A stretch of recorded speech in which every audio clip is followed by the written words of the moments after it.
নমস্কার বন্ধুরা, সুমতি kitchen with blog থেকে সবাইকে স্বাগত। আশা করি আপনারা সবাই ভালোই আছেন, আমিও ভালো আছি। আজকে একটা নতুন রেসিপি আপনাদের সঙ্গে শেয়ার করেছি, আর সেটাই আপনারা প্রথম থেকে শেষ পর্যন্ত দেখবেন। দেখতেই পাচ্ছেন আমি এখানে গন্ধরাজ লেবু দিয়ে সোয়াবিনের তরকারি করেছি, আর একটু দেখতে সুন্দরের জন্য গন্ধরাজ লেবু আর পাতাটা দিয়ে আর সাজিয়ে দিচ্ছি। আর যে সমস্ত নতুন বন্ধুরা আপনারা আমার চ্যানেলে প্রথম, অবশ্যই চ্যানেলটিকে সাবস্ক্রাইব করবেন, পাশের বেল বাটনটি অন করবেন, সবার সঙ্গে শেয়ার করবেন, লাইক করবেন, আর অবশ্যই পাশে থাকবেন। আসুন তাহলে দেখুন কিভাবে গন্ধরাজ লেবু দিয়ে সয়াবিনের তরকারি করেছি। আর এখানে একটা টমেটো নিয়েছি, টমেটোটাকে ছোট করে কেটে নিচ্ছি। আর একটু বড় মতনই টমেটো আছে, আপনাদের যদি ছোট হয় তাহলে দুটো টমেটো নেবেন। জলটা টকবক করে ফুটছিল, এই জায়গার মধ্যে ঢেলে নিলাম। এর মধ্যেই সয়াবিনটাকে দিয়ে দেবো। লবণ দিয়ে দিলাম। সয়াবিনকে জলে সেদ্ধ করব না, গরম জলের মধ্যে ভিজিয়ে দেবো। আর এই যে দুটো সয়াবিনের প্যাকেট নিয়েছি, ঢেলে দিলাম।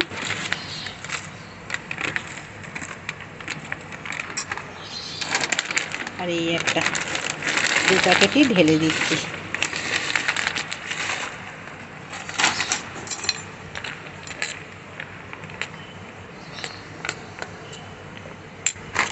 দু প্যাকেটই ঢালা হয়ে গেছে।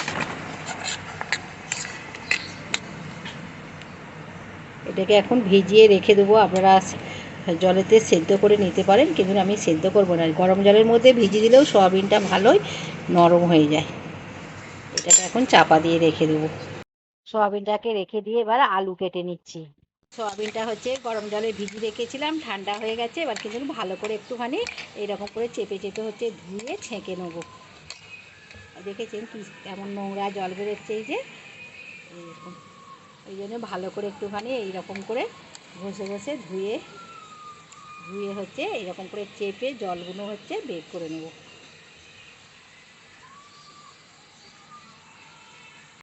কতটা নোংরা জল বেরিয়েছে, এই জলটাকে এবার ফেলে দিচ্ছি। আর সয়াবিনটাকে এই যে ছেঁকে নিয়েছি।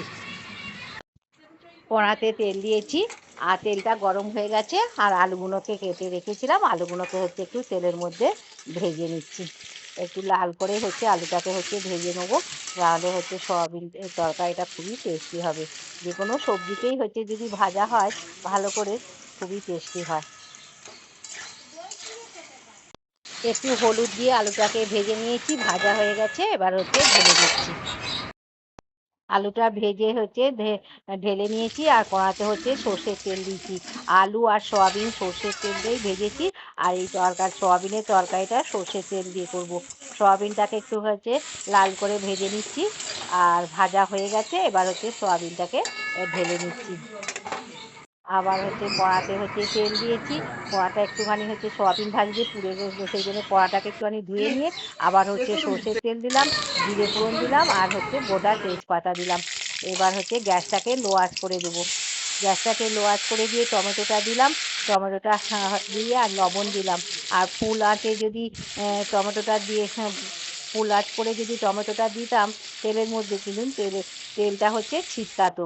সেই জন্য লো আঁচ করে দিয়ে টমেটোটা দিলাম। ভালো করে টমেটোটাকে নেড়ে নিয়েছি, নরম হয়ে গেছে। হলুদ গুঁড়ো দিলাম, আর আদা বাটা দিলাম, আর শুকনো লঙ্কা গুঁড়ো দিয়েছি, আর একটু কাশ্মীরি লঙ্কা গুঁড়ো দিয়েছি। দিয়ে একটুখানি জল দিয়ে মশলাটাকে কষে নিচ্ছি। আর এক চামচ জিরে গুঁড়ো দিলাম। এবার ভালো করে মশলাটাকে কষে নেবো। মশলাটা কষতে কষতে একটু লেবুটাকে কেটে নেবো। আর এই যে এখানে একটা গন্ধরাজ লেবু নিয়েছি, গন্ধরাজ লেবুর এই দু সাইডটা কেটে নেবো। এই যে দু সাইডটা কেটে নিয়েছি। এবার মশলাটা আবার কষবো। মশলাটা ভালোই কষা হয়ে গেছে, অনেকটাই তেল ছেড়ে দিয়েছে। এবার যে আলু আর সয়াবিনটা ভেজে রেখেছিলাম এবার দিয়ে দিচ্ছি। আলু সয়াবিনটা মশলার মধ্যে দিয়ে ভালো করে কষবো।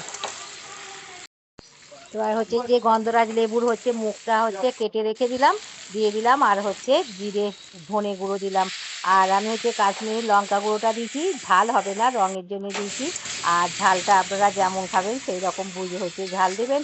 আর যেহেতু এটা নিরামিষ তরকারি, সেই জন্য ঝালটা আমি কম দিয়েছি। এবার ভালো করে মশলার সঙ্গে সয়াবিন আলু দিয়ে কষে নিচ্ছি, ভালোভাবে কষে নিতে হবে। ভালো কষা হয়ে গেছে। এবার হচ্ছে জল ঢেলে দিচ্ছি। আর আলুটা তো হচ্ছে তেলের উপরে ভেজেছি, অনেকটাই সেদ্ধ হয়ে গেছে, সেই জন্যে পরিমাণ মতনই হচ্ছে জল দিতে হবে। আর দুটো হচ্ছে গন্ধরাজ লেবুর পাতা দিলাম। পাতাটা দিলে আরও হচ্ছে গন্ধরাজ লেবুর গন্ধটা ভালোভাবে হচ্ছে তরকারির মধ্যে পাওয়া যাবে। আর একটুখানি হচ্ছে লবণ কম হয়েছে, একটুখানি হচ্ছে লবণ দিলাম। আর হচ্ছে ১ চামচ হচ্ছে চিনি দিলাম। যেহেতু এটা নিরামিষ তরকারি, সেই জন্য একটু মিষ্টি হলে ভালো লাগবে, টেস্টটা আরও ভালো হবে। সেই জন্য চিনি দিলাম। আপনারা যদি পছন্দ না করেন তাহলে মিষ্টিটা নাও দিতে পারেন। আমি হচ্ছে একটুখানি হচ্ছে চিনি দিয়েছি। এবার হচ্ছে আলুটা সেদ্ধ হয়ে কি দেখছি, একটু আলুটা সেদ্ধ হতে বাকি আছে, আর একটু অপেক্ষা করতে হবে। এবার হচ্ছে দেখছি আলুটা কতটা সেদ্ধ হয়েছে। আগে দেখেছিলাম আলুটা সেদ্ধ হয়নি। আর এখন দেখছি এই যে আলুটা হচ্ছে সেদ্ধ হয়ে গেছে। সয়াবিনও সয়াবিন তো আগেই হচ্ছে গরম জলে ভিজিয়ে রেখেছিলাম, নরম হয়ে গেছে। আর এখন আলুটা সেদ্ধ হয়ে গেছে। এবার তরকারিটা আমার হয়েই গেছে। আর এবার হচ্ছে গরম মসলা গুঁড়ো দিচ্ছি। গরম মসলা গুঁড়ো দিলে সয়াবিনের তরকারিটা কিন্তু দারুণ হয়। এবার হচ্ছে ১ চামচ হচ্ছে ঘি দিচ্ছি। তরকারিটা হচ্ছে আমি ঢেলে নিয়েছি। ঢেলে নিয়ে আর হচ্ছে ঘিটা দিলাম। আর আশা করি নতুন পুরাতন বন্ধুরা ১ম থেকে শেষ পর্যন্ত দেখেছেন। আর আমার মতন করে এইরকম গন্ধরাজ লেবু দিয়ে সয়াবিনের তরকারি করে খাবেন। আশা করি ভালোই লাগবে। আবার কোনো একটা নতুন রেসিপি নিয়ে আপনাদের সঙ্গে দেখা হবে। ততক্ষণে আপনারা সুস্থ থাকবেন, ভালো থাকবেন আর আমার পাশে থাকবেন। নমস্কার।